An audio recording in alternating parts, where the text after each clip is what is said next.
Hello,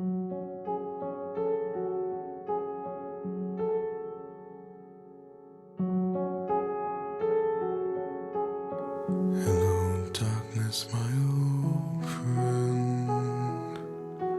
I've come to talk with you again, because a vision softly creeping left its scenes while I was sleeping, and the vision that was planted in my brain still remains within the sound of silence. In restless dreams I walked alone,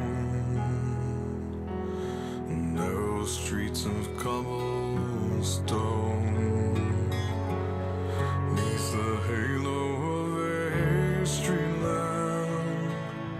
I turned my collar to the cold and damp, when my eyes were stabbed by the flash of a neon light that split the night and touched the sound of silence. And in the naked light I saw 10,000 people